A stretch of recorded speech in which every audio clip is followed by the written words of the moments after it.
Hello बच्चों, नमस्ते नमस्कार। स्वागत है आप सबके मेरे यूट्यूब चैनल में। मैं रितेश कुमार आज आप सबको व्याकरण से संज्ञा क्षेत्र को बहुत डिटेल से बहुत अच्छे तरीक़ा से बताऊंगा ताकि आप एक बार देख लेंगे वीडियो को दोबारा ज़िंदगी में कभी संज्ञा क्षेत्र को नहीं भूल पाएंगे। तो चलिए मैं शुरू करने जा रहा हूँ संज्ञा क्षेत्र को।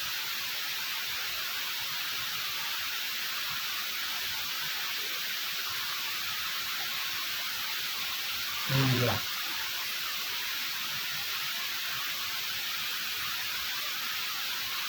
संज्ञा पहला संज्ञा किसे कहते हैं? तो किताबी भाषा है किसी व्यक्ति, स्थान, वस्तु या जानवर के नाम को संज्ञा कहते हैं। लेकिन मैं इसको कुछ अलग तरीक़ा से इसको लिखा हूँ जो है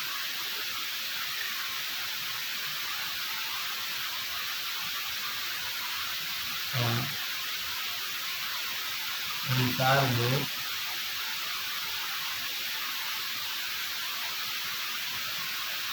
जो भी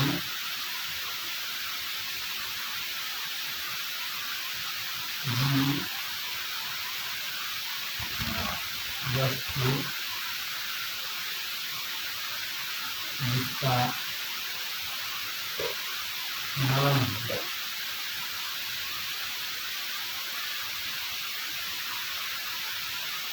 जो संज्ञा कहते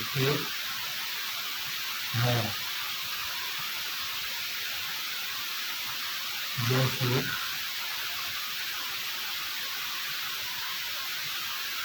राम, सपना, गाय, घर, गाड़ी इत्यादि और भी है। तो इसका मतलब है कि संसार में जो भी जीव हो, चाहे सजीव हो या निर्जीव हो, कोई भी वस्तु हो जिसका नाम तो होता है। ऐसा तो कोई वस्तु है नहीं, ऐसा कोई जीव है नहीं जिसका नाम नहीं है। हमें संसार में जितने भी जीव सजीव हो या निर्जीव हो, जो भी कोई वस्तु है उसका नाम भी संज्ञा है। कोई भी वस्तु उसका नाम भी संज्ञा है। तो ये शॉर्टकट तरीका है, संसार में जो भी वस्तु का निर्जीव हो या सजीव जो भी कुछ है वो का नाम ही संज्ञा। जैसे हमने टी-शर्ट पहन है, टी-शर्ट भी एक संज्ञा है।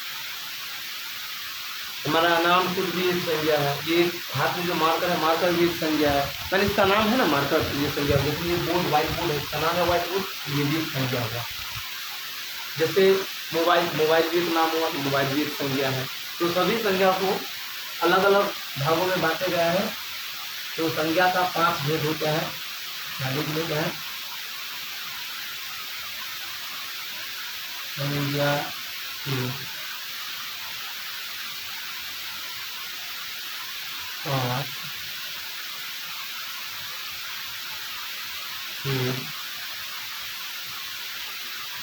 भेद होते हैं।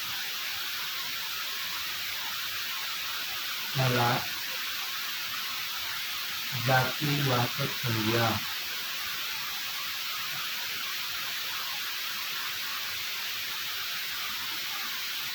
इंग्लिश में कॉमन नाउन कह सकते हैं।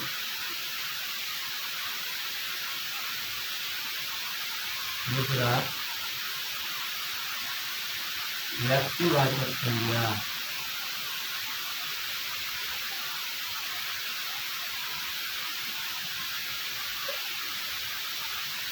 इंग्लिश में प्रॉपर नाउन कह सकते हैं।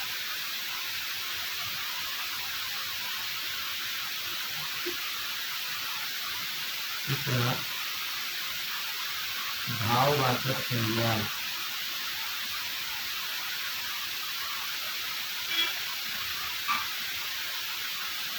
इंग्लिश में abstract नाउन कहेंगे। abstract नाउन का समूहवाचक संज्ञा।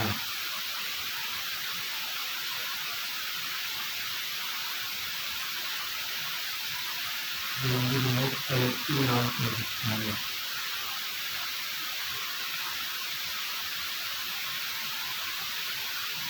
पांचवा है द्रव्यवाचक संज्ञा।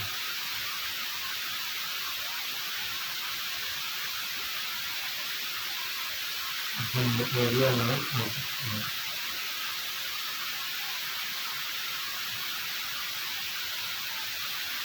तो ये है संज्ञा का पांचों भेद, जिसको हम बारी बारी से डिटेल में बताएंगे।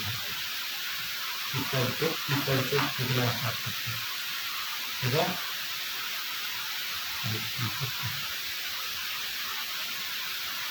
पहला है जातिवाचक संज्ञा।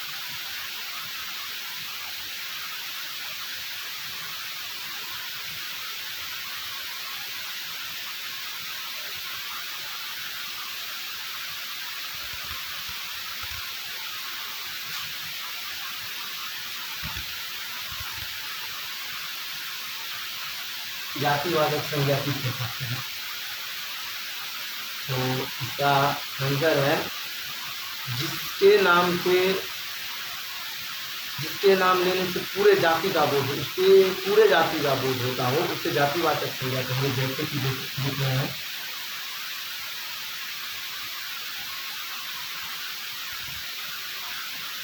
कि जिसके नाम से पूरे जाति का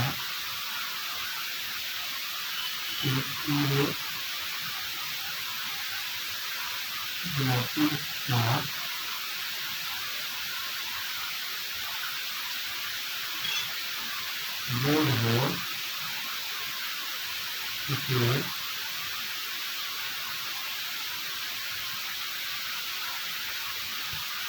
जातिवाचक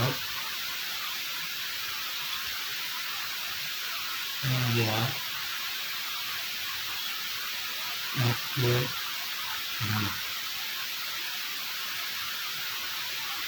जातिवाचक संज्ञा जिसके नाम से उसके पूरे जाति का बोध हो, उसे जातिवाचक संज्ञा कहेंगे। जैसे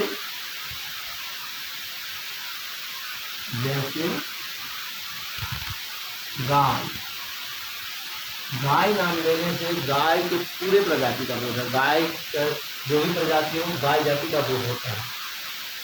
लड़का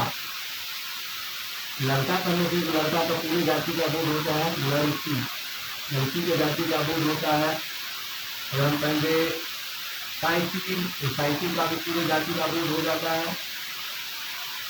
जो भी कहे मतलब उसके नाम से पूरे जाति का बोध हो। जैसे मोबाइल भी दिखेंगे तो मोबाइल के पूरे जाति का बोध हो जाता है।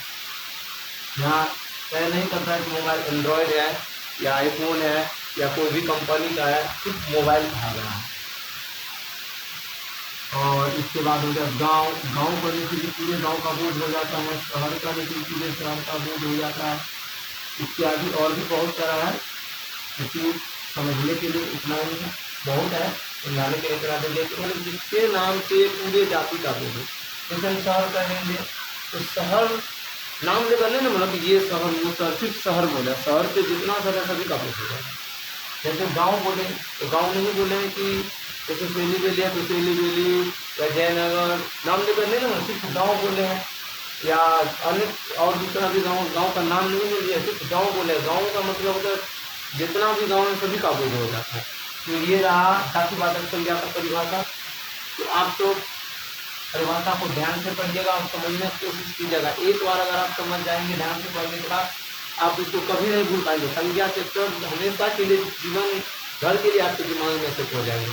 तो दूसरा है व्यक्तिवाचक संज्ञा।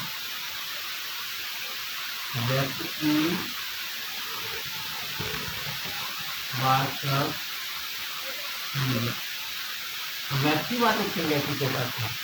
जिसके नाम से केवल एक का ही बोध हो, जिसका नाम लेने केवल उसी का बोध हो, उसे हम व्यक्तिवाचक संज्ञा कहेंगे। यहाँ लिख लेते हैं, जिसके नाम से केवल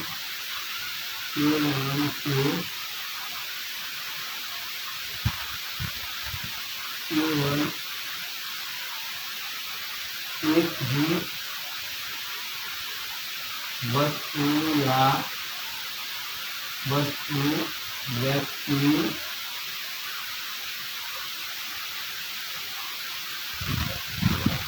स्थान या जानवर का बोध हो इसे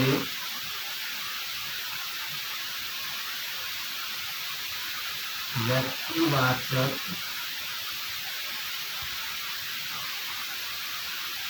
संज्ञा कहते हैं।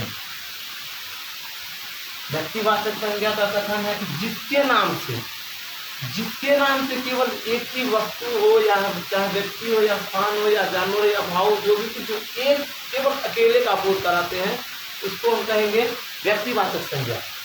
जैसे कि इसका एग्जाम्पल है, जैसे रमन कहने से केवल रमन का बोध होता है, ना कि लड़का जाति का। लड़का कहेंगे तो तभी लड़का का बोध हो जाएगा, रमन कहेंगे तो केवल एक अकेले रमन का बोध होगा। जैसे मान लीजिए हम लिख दें सेली बेली, गाँव का नाम है सेली बेली, तो सेली बेली कहने से केवल जगह का नाम, गांव का नाम पता चले, एक ही गांव का। जैसे सेली बेली बोले तो सेली बेली, हाँ, केवल एक का बोध होता है। जैसे राम कहने से केवल राम का बोध होता है। हिमालय कहने से केवल हिमालय का बोध होता है। और इसका एक जो परिभाषा ये भी है कि जो संसार में केवल एक है, जिसके एक होने का बोध है, उसे हम व्यक्तिवाचक संज्ञा कर सकते। एक परिभाषा ये भी है, तो आपको जो अच्छा लगे वो याद कीजिएगा। व्यक्तिवाचक संज्ञा का परिभाषा एक ये भी है, जो संसार में केवल एक हो, जिसके कहने से केवल अकेले का बोध हो, उसे हम कह सकते हैं व्यक्तिवाचक संज्ञा। जैसे कि रमन, सेली, राम। जैसे हम नाम लेकर कहेंगे काला पेन, तो काला कलम कहने से काला कलम कहने से कलम में काला कलम का बोध हो जाएगा। इत्यादि और भी बहुत है। जैसे मान लीजिए हम कोई पंखा खरीदे हैं, तो पंखा कहने से पूरे जाति का बोध हो जाता है। पंखा का जो नाम होता है, कंपनी से जो उसको नाम मिला, जैसे कि तूफान, ऐसी चीज बहुत सारे ऐसे पंखा है जिसका कंपनी का नाम, अगर कंपनी के नाम पर जो उसको लिखेंगे तो केवल व्यक्तिगत बोध कराते हैं। इसलिए व्यक्तिवाचक संज्ञा में जाएंगे तो व्यक्तिवाचक संज्ञा वे संज्ञा है जिनके नाम से केवल एक व्यक्ति, यानी उसका पर्सनली उसका बोध कराता है, अकेले का बोध कराते हो, उसको हम व्यक्तिवाचक संज्ञा कहेंगे। जैसे कि एग्जाम में रमन कहने से रमन का नाम होगा। मान लीजिए कोई लड़की का नाम है, अगर नाम से हम उसको पुकारा जाए, उसको नाम से बुलाया जाए, तो केवल अकेले का बोध होता है। मान लीजिए मेरे पास 20 या 50 या 100 स्टूडेंट वहाँ बैठे हुए हैं, अगर हम उसमें से अगर कह दें कि लड़कियाँ खड़ी हो जाए, तो सभी लड़की खड़ी हो जाए, यानी कि लड़कियाँ कहने से लड़की जाति का बोध हो गया, यानी सभी लड़की खड़ी हो गई। अगर तो सभी लड़की खड़ी हो गई तो लड़कियाँ चल गई जातिवाचक में। अगर उसी सभी लड़की से हम केवल किसी का नाम लेके कहेंगे कि रेखा खड़ी हो जाओ, तो रेखा के नाम लेने से केवल अकेले रेखा खड़ी होगी, ना कि पूरी लड़की खड़ी होगी, केवल रेखा खड़ी होगी। इसलिए रेखा नाम से उसका व्यक्तिगत पहचान बताया जाता है, इसलिए रेखा चल जाएगी व्यक्तिवाचक संज्ञा में। ठीक है, तो आप दोनों संज्ञा को बहुत अच्छे से समझ गए होंगे। हम चर्चा की तीसरा संज्ञा जो है भाववाचक संज्ञा, इसका भी बहुत अच्छा एग्जाम्पल है, तो एक बार आप देखेंगे तो हमेशा क्लियर हो जाएगा। ठीक है, भाववाचक संज्ञा, भाववाचक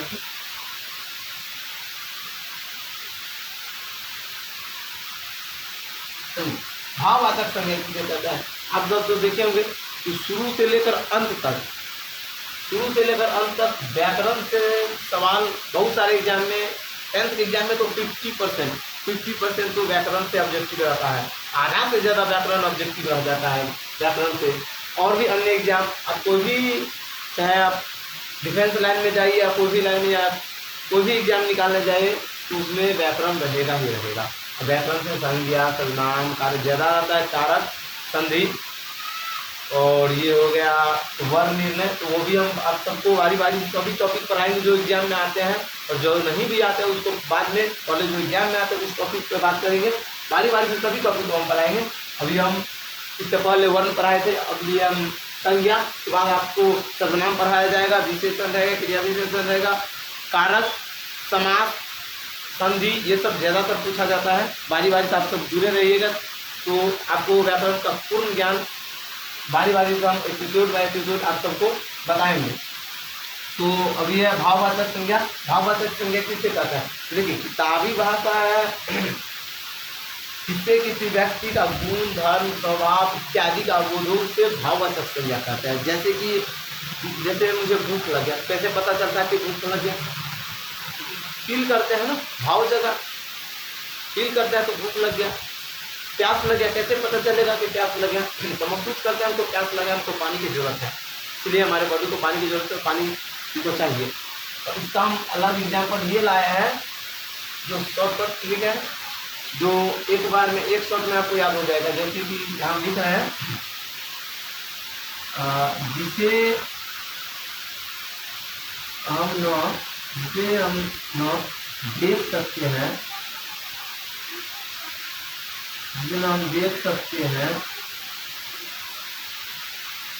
नहीं छू सकते हैं, नहीं छू सकते हैं, नहीं छू सकते हैं, सिर्फ महसूस करते हैं, सिर्फ महसूस करते हैं, इसे भाववाचक संज्ञा करते हैं।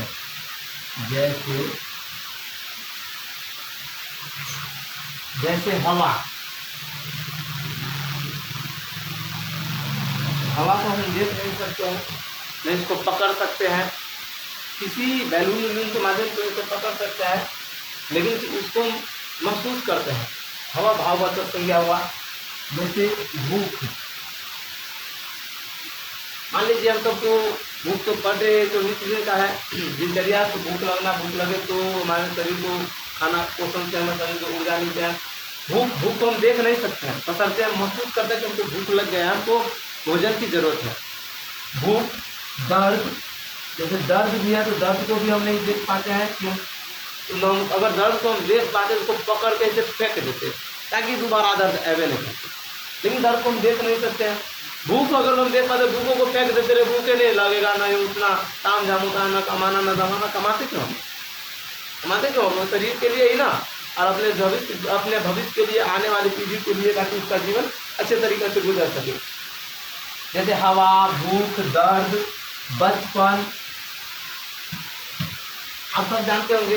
अब जैसे मैं और छोटे बच्चे हैं जो सीनियर सिटीजन है, तो जो वृद्धावस्था है, तब पहले तो छोटे होंगे, बच्चा होंगे, फिर धीरे धीरे किशोरावस्था होगा, फिर प्रौढ़ा होगा, फिर वृद्धावस्था होगा, धीरे धीरे बच्चा से ही ना वो बड़ा हुआ होगा। तो आप सब कल्पना कर सकते हैं कि इतना बड़ा हो गए, लेकिन बचपन से बुढ़ापा आ गया, लेकिन बचपन को आज तक देखा नहीं है।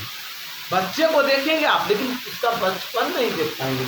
बच्चे को देखेंगे, बचपन नहीं देखेंगे, इसलिए बचपन भी भाववाचक संज्ञा है। जैसे बुढ़ापा को भी नहीं देखेंगे, तो बूढ़ा आदमी को, बूढ़ा व्यक्ति को देख पाएंगे, बूढ़ा मनुष्य को देखेंगे, लेकिन बुढ़ापा को नहीं देख पाएंगे। हाँ, जैसे कि हो गया भूख, दर्द, बचपन, बुढ़ापा, और भी ऐसे सारे बहुत सारे एग्जाम्पल है जिसको हम न देख सकते हैं, न छू सकते, सिर्फ महसूस करते हैं। चोट, देखिए चोट को भी हम नहीं देखते हैं, चोट लगे हुए जगह को देखते हैं, लेकिन चोट को हम नहीं देख पाते हैं, इसलिए चोट भी भाववाचक संज्ञा है। इत्यादि यहाँ पे कर देते हैं, और भी बहुत सारे एग्जाम्पल है जो आप सब तो समझ गए होंगे। कोई ऐसा शब्द है या कोई ऐसा संज्ञा जिसे हम नहीं देखते हैं, नहीं छू सकते हैं, महसूस करते हैं, तो हमको इस चीज़ की आवश्यकता है, फिर हमको ये चीज़ हमको चाहिए, इसलिए ये भाववाचक संज्ञा है। एक बार और हम रिपीट कर देते हैं। जिसे न हम देख सकते हैं, और नहीं छू सकते हैं, सिर्फ महसूस करते हैं, उसे भाववाचक संज्ञा कहते हैं। जैसे हवा, भूख, दर्द, बचपन, बुढ़ापा, शोक इत्यादि, मिठास। और भी जैसे कोई मिठाई हम लोग खाते हैं तो मीठा लगता है, मीठा लगता है, उस मिठाई को हम देखते हैं लेकिन उसके अंदर जो मीठापन है, मीठापन को नहीं देख पाएंगे। मीठापन को हम सिर्फ हमारे जीभ में जो स्वाद कलिका होता है उसके माध्यम से उसका टेस्ट पता करते हैं कि मीठा है, लेकिन वो भी टेस्ट पता कर लेगी लेकिन मीठा को देख नहीं पाएंगे।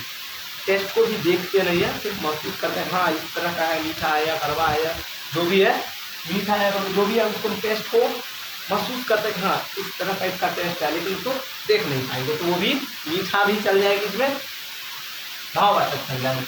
अब चौथा है जिसका नाम है समूहवाचक संज्ञा। समूहवाचक संज्ञा। अब आ गए समूहवाचक संज्ञा। अब समूहवाचक संज्ञा किसे कहेंगे? जिससे एक ही प्रकार के वस्तु या व्यक्ति जो भी हो उसका एक से अधिक होने तो उसको हम समूहवाचक संज्ञा कहेंगे। जैसे जिससे समूह अथवा समुदाय का बोध हो,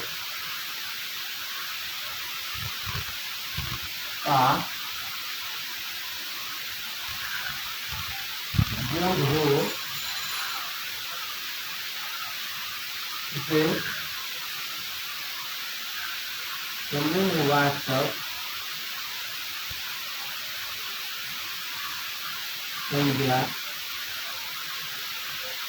समूहवाचक संज्ञा कहते हैं।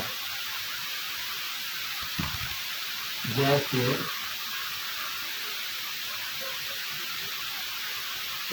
समूहवाचक संज्ञा जिससे समूह अथवा समुदाय का बोध होता हो उससे समूहवाचक संज्ञा कहेंगे। जैसे एक ही प्रकार के वस्तुओं का ढेर होना समूहवाचक है, एक ही प्रकार मनुष्य का ढेर होना समूहवाचक संज्ञा कहलाते हैं,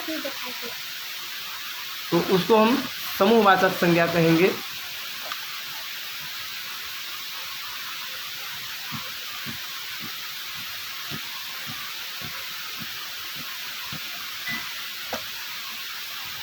जैसे हम अभी लिख रहे हैं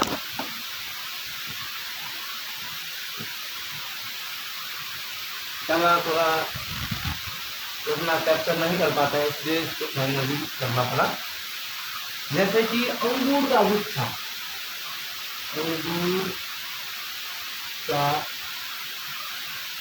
गुच्छा, आप देखेंगे कि अंगूर का गुच्छा में बहुत सारे अंगूर एकत्रित होते रहते हैं, तो अंगूरों का समूह हो गया वो, तो इसको हम अंगूर का गुच्छा यानी कि वो समूहवाचक संज्ञा में होगा। जैसे कि केले का दर्जन, केले का दर्जन, केला के दर्जन में भी आप देखेंगे कि 12, अगर हत्था में देखा जाए तो 15-16 भी होता है, लेकिन दर्जन में तो 12 को ऐसे दर्जन पे मत हत्था उठा देते मत दर्जन पे मत। इसलिए केला के दर्जन में देखेंगे एक से अधिक केला रहते हैं। एक से अधिक होना, जब ये एक से अधिक चाहे कहीं एक से अधिक व्यक्ति इकट्ठा हो जाए, या एक से अधिक फल हो, या एक से अधिक जानवर हो, या एक से अधिक वाहन हो, जो भी कोई एक से अधिक यानी कि इकट्ठा हो जाए, एक जगह पे एकत्रित हो जाए, उसको हम समूह कहते हैं। तो इसीलिए वही है समूहवाचक संज्ञा। जैसे आर्मी, आर्मी वाला को देखो उसका एक झुंड होता है, एक से अधिक हुआ आर्मी। जैसे वर्ग में भी आप देखेंगे कि विद्यार्थियों का वहाँ समूह रहता है।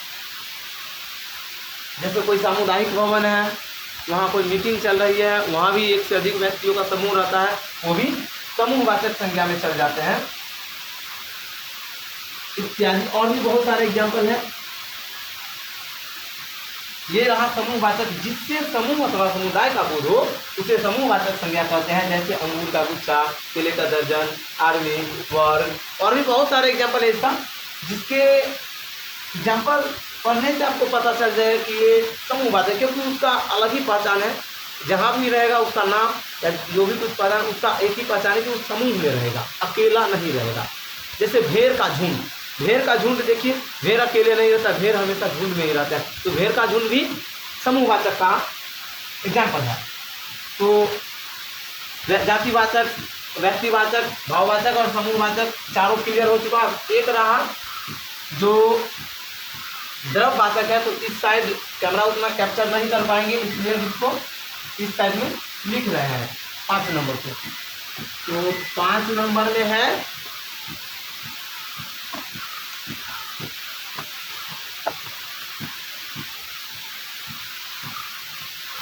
तो 5 नंबर को हम इस साइड कैप्चर कर रहे हैं। 5 नंबर का है द्रववाचक संज्ञा, द्रव्यवाचक संज्ञा। द्रववाचक संज्ञा किसे कहते हैं? तो जिससे किसी द्रव या धातु का होने का बोध हो, इसे द्रववाचक संज्ञा कहेंगे। जैसे कि द्रव में अब आ गया तरल पदार्थ, जितना भी सब द्रव में आता है, जैसे पानी, घी, दूध, दही, मक्खन और भी इत्यादि बहुत सारे तरल पदार्थ हैं जिसको हम, जैसे लिक्विड हो गया, लिक्विड भी तरल पदार्थ है, अरे जितना भी है ना सभी को द्रववाचक संज्ञा में लिया जाता है। अब धातु, धातु में हो गया जैसे लोहा, सोना, चांदी, पीतल, तांबा इत्यादि सब धातु है। धातु में जितना भी आता है, तो धातु को द्रव में इसलिए रखा जाता है क्योंकि धातु को पिघला के तरल बनाया जा सकता है, इसलिए धातु को द्रववाचक संज्ञा में रखा जाता है। जैसे अब इसका एग्जांपल लिख रहे हैं द्रववाचक संज्ञा का,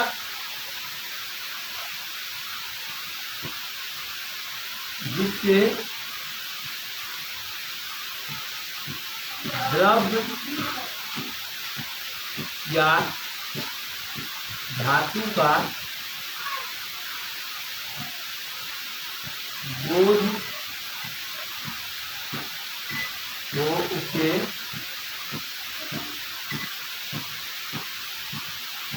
द्रव्यवाचक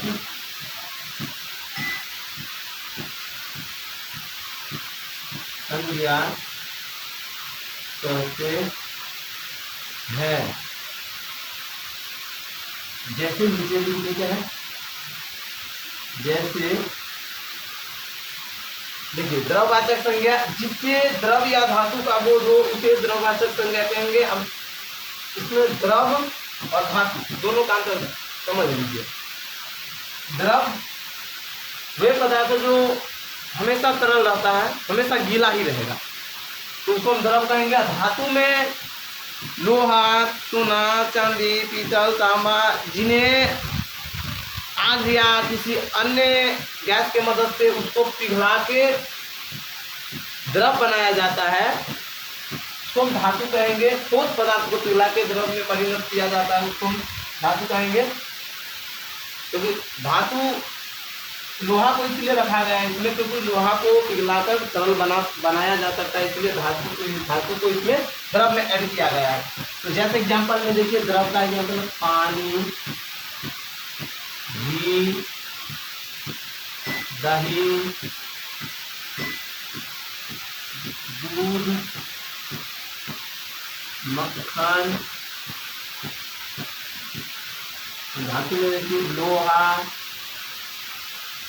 सोना, चांदी, पीतल, तांबा इत्यादि और भी बहुत सारे धातु और भी बहुत सारे तरल पदार्थ है जिसको द्रववाचक संज्ञा में रखा जाता है। तो आशा करते हैं कि आप सब बहुत अच्छे तरीक़ा से संज्ञा को समझ गए होंगे। देखिए ये द्रववाचक संज्ञा का परिभाषा है, बहुत अच्छे तरीक़ा से आप लोग समझ गए होंगे। आशा करता है कि बहुत अच्छे से समझे होंगे। तो आप सबको वीडियो अगर अच्छा लगा तो आप लाइक, कमेंट, शेयर कीजिए, ताकि मैं और इस तरह से टॉपिक पर समास हो या सर्वनाम हो, संधि हो या क्रिया विशेषण हो या विशेष जो भी हो, उसको हम इसी तरह से आप सबके लिए वीडियो में अपलोड कर सके और आप सब घर बैठे कर सके। तो इसीलिए आप सबको कहेंगे कि आप सब को अगर अच्छा लगे हो तो लाइक, कमेंट, शेयर कीजिएगा। मेरा यूट्यूब चैनल का नाम है रुपेश सर 790।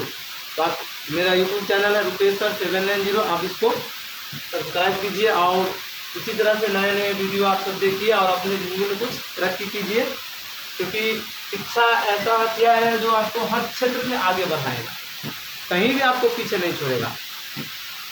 शिक्षा को सरस्वती कहा गया, सरस्वती से लक्ष्मी आ सकती है, आती है, लेकिन लक्ष्मी से कौन सा सरस्वती गाना के, लेकिन सरस्वती से जहाँ सरस्वती का आवाज़ है वहाँ लक्ष्मी और श्री गणेश जाना तय ही है, चाहे देर से जाए लेकिन जाना तय है। तो आप सब को नोट कीजिएगा, बहुत अच्छे तरीके से नोट कीजिएगा। देखिए एक बार दिखा देते हैं आप सबको।